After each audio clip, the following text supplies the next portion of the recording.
अहिल्यानगर महापालिकेत राष्ट्रवादी भाजपा युतीनं मोठा विजय मिळवत दादा आणि भैयाच्या जोडीला बहुमत प्राप्त करून दिलं आहे। आता दोन्ही या ठिकाणी आपल्या बरोबर आहेत, संग्राम भैया देखील आहे आणि सुजय दादा देखील आहे। या युवा जोडीनं अहिल्यानगर महापालिकेत करिश्मा घडवला आणि आत्तापर्यंत मिळालं नाही असं मोठं बहुमत या दोघांनी मिळवून दिलं आहे। आपल्याबरोबर बोलण्यासाठी स्वतः सुजय विखे आहेत। पहिली प्रतिक्रिया या यशानंतर। मी अहिल्यानगर शहराच्या जनतेचे मनापासून आभार व्यक्त करतो। आम्ही राष्ट्रवादी काँग्रेस आणि भारतीय जनता पार्टीचे सर्व आमचे कार्यकर्त्यांचे मनापासून आभार व्यक्त करतो। या दोन्ही पक्षाचे जेवढेही उमेदवारांनी आमच्या शब्दावर माघार घेतली त्यांचेही मनापासून आभार व्यक्त करतो। हा विजय जनतेचा आहे, हा विजय या दोन्हीही पक्षाच्या सर्वसामान्य कार्यकर्त्यांचा आहे आणि हा विजय हे सर्व लोक जे थांबले त्यांचा आहे।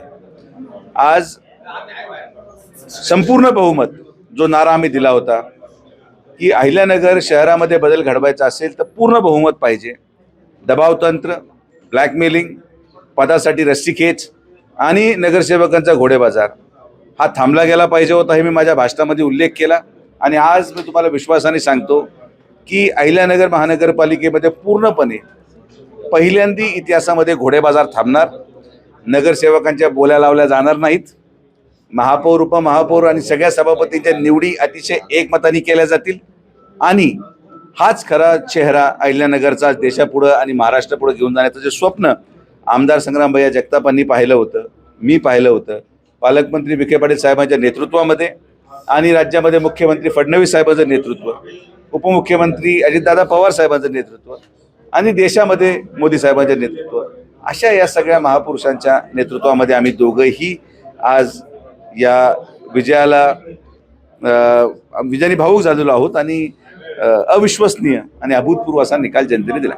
संग्राम भैया, निवडणुकीपूर्वी युती करायची, युती करताना तडजोडी येतात, जागांच्या वाटाघाटी, आज सगळा संपल्यानंतर आज जे यश तुम्हाला मिळालंय कसं पाहता या यशाकडे? निश्चित मी अहिल्यानगर वासियांचे मनापासून आभार व्यक्त करतो। जसं सुजयदादांनी आता सांगितलं की आम्ही प्रचारामध्ये देखील जनतेला आव्हान केलं होतं की कुठंतरी पूर्ण बहुमत दिलं, तर आता सुजयदादांनी जे विश्लेषण केलं त्याच्यावर त्यांनीच सुरुवातीपासून एक भूमिका मांडलेली होती की पूर्ण बहुमत द्या, की ज्याच्यातनं कुठेही यात तडजोडी करावं लागत नाही, कारण तडजोडी नगरसेवकांमध्ये जर झाल्या तर जनतेच्या विकासामध्ये तडजोडी करावं लागतात। त्यामुळं कुठंतरी वेगवेगळे पदं करण्याकरता, एखाद्याला देण्याकरता तडजोडी करावं लागतात। म्हणून सुजयदादांची पहिल्यापासून भूमिका आणि जनतेला आव्हान दिलेलं होतं की कुठंतरी आपण या तडजोडीला पुढाकार न देता आपण कुठेतरी पूर्ण बहुमत द्यावं आणि जनतेने ते दिलेलं आहे। त्यामुळे आम्ही दोन्ही पक्षांचे जे काय खालपासून ग्राउंडवर काम करणाऱ्या व्यक्तींपासून तर अगदी उमेदवारापर्यंत सगळ्यांचे आभार व्यक्त करतो आणि जनतेने जो कौल दिला आहे त्याबद्दल जनतेचा देखील अंतःकरणापासून आभार व्यक्त। आता शेवटचा प्रश्न, मुंबई महापालिकेत दोन भाऊ एकत्र आले होते, करिश्मा घडेल असं खूप चर्चा झाली होती, मात्र तसं दिसत नाहीये, भाजपच तिथं पहिला एक नंबरचा पक्ष राहिलाय। काय प्रतिक्रिया, भाऊ एकत्र आल्याने त्याचा काय परिणाम झाला?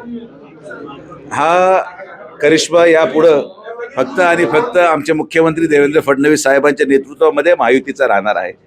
जनतेने मनोमनी हे निश्चय केलेला आहे की कुठल्याही निवडणुका असो सरकारबरोबर राहणे आणि विकास करून घेणे, जो विजन माननीय मुख्यमंत्र्यांचा आहे, उपमुख्यमंत्र्यांचा आहे, पालकमंत्र्यांचा आहे जिल्ह्यांमध्ये, हा सगळा त्याचा परिणाम आहे। आणि मी या विश्वासाने सांगतो की 20 वर्ष सत्तेवर राहून जर तुम्ही आजही मराठी लोकांना सुरक्षित ठेवण्याचंच आश्वासन देत आहात तर हे आश्वासन किती दिवस चालणार? तर आज ही जबाबदारी प्रत्येकाची आहे। ज्या आश्वासन मी आणि भैयाने दिलेत ते आश्वासन जर आम्ही पूर्ण करू शकलो नाही तर 5 वर्षानंतर आम्हाला देखील लोक नाकारतील। विधानसभेला परत एकदा पूर्ण बहुमताने भैयांना आपल्याला त्या ठिकाणी निवडून द्यायचं आहे। नगरपालिका परत एकदा याच किंवा यापेक्षा अधिक मताने जर निवडून आणायची असेल तर एक एक शब्द दिलेला आम्हाला दोघांनाही पूर्ण करावा लागेल आणि तो आम्ही पूर्ण करणार। निश्चितच यापुढील काळात देखील देवेंद्र फडणवीस असतील, अजित पवार असतील, यांच्या नेतृत्वात मोठं यश आम्ही संपादन करून सगळ्या निवडणुकांमध्ये आम्हाला यश मिळेल या शंका नाही। नितीन ओझा, एबीपी माझा, अहिल्यानगर। एबीपी माझा, उघडा डोळे बघा नीट।